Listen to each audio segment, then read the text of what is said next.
Welcome to Khadija Talimwali YouTube channel. आइए बिना किसी ताख़ीर के शुरू करते हैं आज का ये दिलचस्प तज्ज़िया। आज हम साउथ एशिया में ख़वातीन की एंटरप्रेन्योरशिप के सफ़र पर बात करेंगे। एक छोटे से आइडिया से लेकर रोज़मर्रा के बिजनेस ऑपरेशंस अकेले संभालने तक इनकी ये कहानी वाकई शानदार है। तो चलिए समझने की कोशिश करते हैं कि ये पूरी मईशत दरअसल चल कैसे रही है। सबसे पहले ज़रा इस एदादो शुमार पर गौर करते हैं। 60%, सिर्फ इंडोनेशिया में ही 60% माइक्रो, स्मॉल और मीडियम एंटरप्राइजेस ख़वातीन चला रही हैं। सुनकर शायद ये एक छोटा सा स्टेटिस्टिक लगे, लेकिन हकीकत में ये मईशत का एक बेहद बड़ा और अहम हिस्सा है जो बिल्कुल इन्हीं ख़वातीन के दम पर आगे बढ़ रहा है। तो आखिर इन ख़वातीन का लीडरशिप स्टाइल बनता कैसे है? इसके पीछे एक दिलचस्प वजह इनका दोहरा किरदार यानी डुअल रोल्स हैं। एक तरफ घर संभालना, फैमिली की जिम्मेदारियां और दूसरी तरफ एक बिजनेस लीडर के तौर पर काम करना। यही घरेलू जिम्मेदारियां दरअसल इनके एक बिल्कुल मुनफरिद और लाजवाब एग्जीक्यूटिव लीडरशिप स्टाइल को शक्ल देती हैं, जो आम कारोबारी तरीकों से बिल्कुल मुख्तलिफ होता है। इस पूरे सफ़र को समझने के लिए आज हम इन 5 अहम पहलुओं पर बात करेंगे।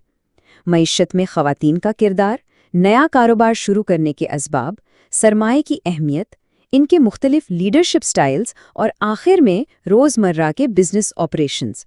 तो चलिए सबसे पहले बात करते हैं इकॉनमी यानी मईशत पर इनके असरात की। फीमेल एंटरप्रेन्योरशिप सिर्फ अपने लिए पैसे कमाने का जरिया नहीं है, ये बेरोजगारी और गुर्बत ख़त्म करने का एक इंतहाई ताकतवर हल है। सोचिए, इंडोनेशिया में इन कारोबारी लोन्स में साल ब साल तकरीबन 30% का इजाफा देखने को मिला है। और सिर्फ इंडोनेशिया ही नहीं, फिलीपींस के इलाके बुकिडनॉन में भी ख़वातीन ज़राअत के शोबे को नई जान बख्श रही हैं, जिससे वहाँ की पूरी कम्युनिटीज़ मजबूत हो रही हैं। अब आते हैं एक इंतहाई अहम सवाल पर कि आखिर एक औरत नया कारोबार शुरू करने जैसा बड़ा फैसला क्यों लेती है? बुकिडनॉन की इस तहकीक में एक हैरत अंगेज़ बात सामने आई है। 78% ख़वातीन बैंक लोन या किसी बाहरी सरमाए के बजाय अपना कारोबार शुरू करने के लिए बिल्कुल अपने घर की बचत और फैमिली फंड्स पर इन्हिसार करती हैं। यानी किसी बाहरी मदद का इंतज़ार करने के बजाय जो कुछ पास है उसी से अपना रास्ता खुद बनाया जाता है। एक सिंगल मदर के इस बयान को ही देखिए। उनका कहना है कि जब उनके तीनों बेटे बहुत छोटे थे तो फैमिली को सपोर्ट करने के लिए उन्हें मजबूरन कारोबार शुरू करना पड़ा, चाहे ये कितना ही मुश्किल क्यों न था। ये अल्फाज एकेडमिक बातों को एक सच्ची और पुरदर्द इंसानी हकीकत से जोड़ते हैं। असल में फैमिली की देखभाल और उनका तहफ़्फ़ुज़ ही आखिरकार सबसे बड़ा कैटलिस्ट होता है। कारोबार शुरू करने का इरादा तो बन गया, लेकिन शुरुआती सरमाया और वसाइल कहाँ से आते हैं? आइए देखते हैं। यहाँ ये बात समझना बड़ी ज़रूरी है कि ऐसे कारोबारों में फॉर्मल डिग्री से ज़्यादा प्रैक्टिकल ज़िंदगी का तजुर्बा काम आता है। और अगर नेटवर्क्स की बात की जाए तो रस्मो रिवाज के कॉर्पोरेट कनेक्शन से ज़्यादा दोस्तों और रिश्तेदारों पर एतमाद किया जाता है।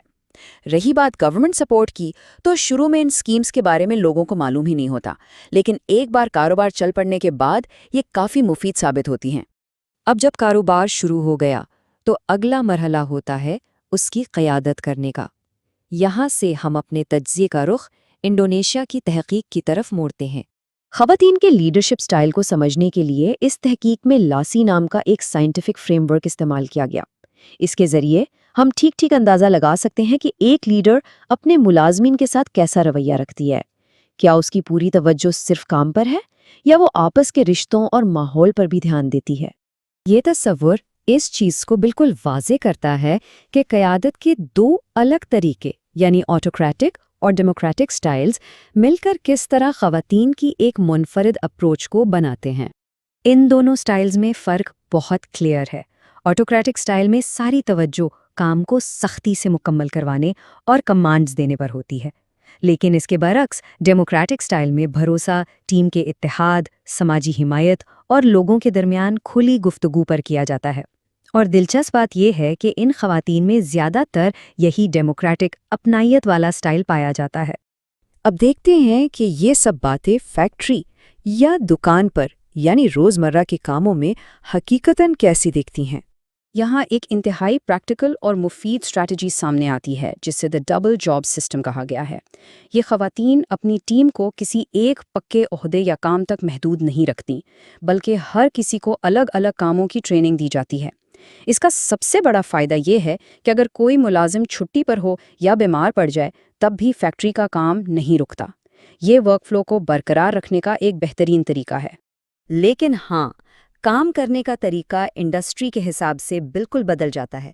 مثال کے طور پر کھانے پینے کے شعبے میں ایک لیڈر کو ذائقہ برقرار رکھنے کے لیے خود اپنے ہاتھوں سے کام میں شامل ہونا پڑتا ہے اور سخت کوالٹی کنٹرول رکھنا پڑتا ہے۔ لیکن فیشن انڈسٹری میں تھوڑا مختلف ہے۔ لیڈر اکثر پروڈکشن اپنے ملازمین پر چھوڑ دیتی ہیں اور خود ایک واکنگ مینیکن کا کردار ادا کرتی ہیں تاکہ اپنے برانڈ کو پروموٹ کر سکیں۔ مسائل تو خیر ہر کاروبار میں آتے ہیں، مگر انہیں حل کرنے کا ان خواتین کا طریقہ کافی الگ ہے۔